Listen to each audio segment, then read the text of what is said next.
provide this great stuff and teachers aren't necessarily using it for whatever reasons. I'd really like if you could share just the whole adoption process. I mean, you've got an interactive whiteboard, you've got Qtopia, you've got these neat gizmos for a student response system. I saw some other things in the video. How was that process? How were the other teachers regarding you? What kind of impact does it have? Well, teachers are pretty competitive, and if somebody's got something that's working in their classroom, they're going to want it. And so at first I got it, I didn't say much about it, I did it, and then when I started going out and saying, you're not going to believe me, he answered the question. And I was so enthusiastic about it, so a lot of my teachers were like, well, it's not fair that she has it, I want one. And so somehow my principal scrounged up this money and she ended up buying the Qwizdom. And now the Qtopia, it's free. And so they were going, the first question they would come to me, and what her question was, how long did it take you to set it up?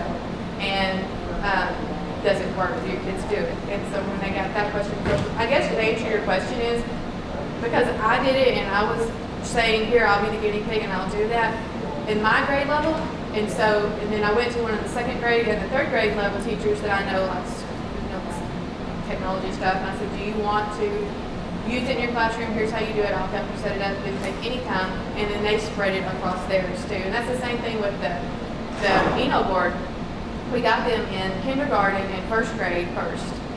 Well, some of the second grade, third grade teachers were like, I don't know, but then they realized those kids are going to come to me, and when they come to me, they're going to want it. Just like you were saying, when the fifth and sixth graders come, they're going to want that, and they're going to know that that's what it is. I remember when I got my Eno board in first grade in April. I was telling the little kids in May, I said, I don't think you're going to have an Eno board in second grade. And they were drawing pictures of Eno and all this stuff. And I said, so you're just going to be patient. What? I said, well, some schools don't have Eno boards. Really? So, they get used to having all these things in their classroom. And then when they go to the next classroom, they're like, well, Miss Brotherton had them. And now I hear that. Why does Miss Brotherton have that? Why can't I have that? Because you didn't want it when we asked you. So now you want it. Let's get it. Anybody else? For the Q6, can we do like open-ended questions? Oh yeah. On the Qwizdom? Yeah. Okay, here I can just do this. Let's see. So 2 plus 6 plus 3. All right, guys, work that problem out, and then I want you to give it to me. And what I do is there's something called a survey bar, and it just lets me pose a question, and I just have this little thing, and I've said, and I'll go A, B, and C, and I put my answers here. We'll put 7, 8, that's 11, and then I'll push C on there on mine, and then when they answer, the answer's been posed, the question's been posed, and now they're going to answer the question. And even on if it's a text passage or something like that, and it's already, question 1, 1, 2, 3, I would just pose. Okay, and what if you wanted to do, like, how you do exit slips? When you leave class, what are you still having trouble with? Is there a way to do something like that? Because it would be like the 21st century version of the exit slip. So you can respond. It has text input. You can do open response. Being realistic of the time, it's a cell phone multi-tap text input, and kids are better than we are at this. They can text under their desk without looking at the device if they want to. But to be realistic, they're not going to write a paragraph with it. So a couple word answer or something like that, that works great. And in the software, if you want it immediately assessed, if you want it to be instantly graded, you're going to try to stick to something that's concrete answer, right?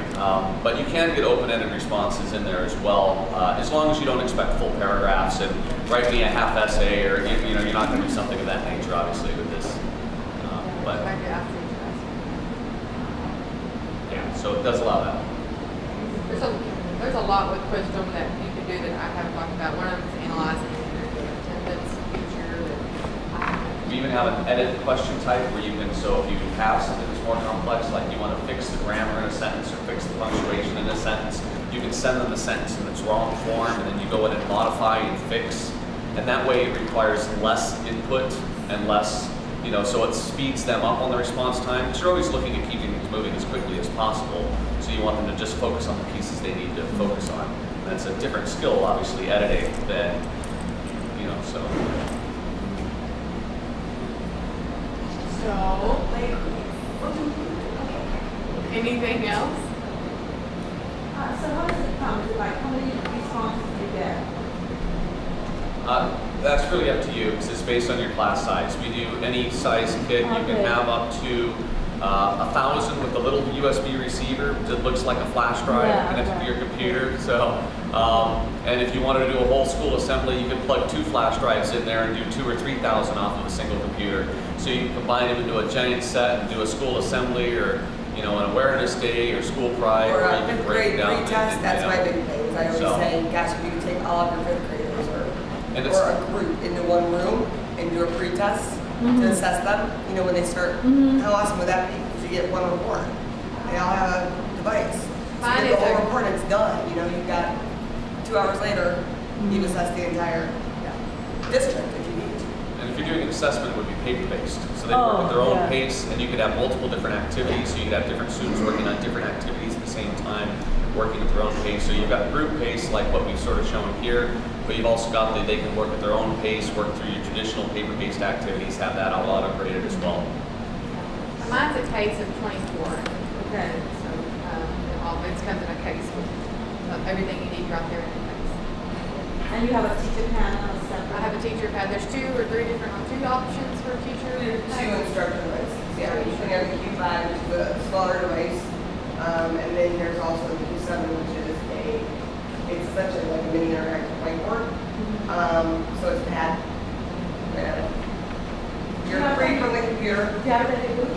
You have Oh, yeah. And you have everything here? Yeah, everything. So folks, there is a booth for Qtopia, there is a booth for Qwizdom, there is a booth for Qwizdom, and also at the Polyvision booth, you'll be able to see the entire suite of products and how they work together. Please, Lord, let them be all in a row. They are actually. They are?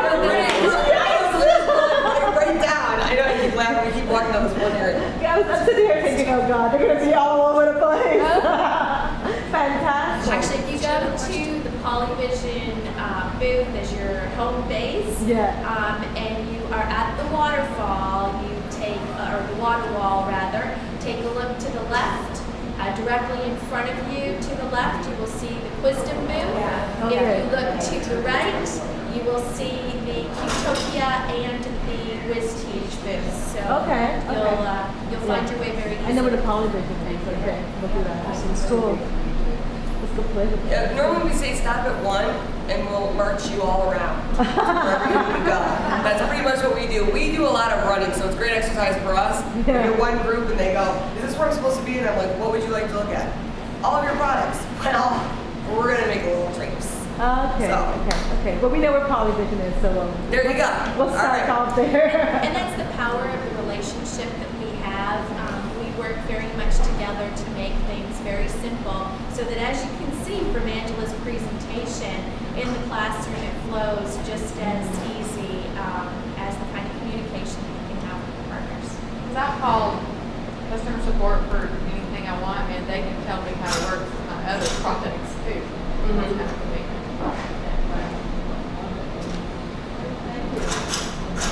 Anything else? Good enough to eat? Thank you, Angela. That was really great.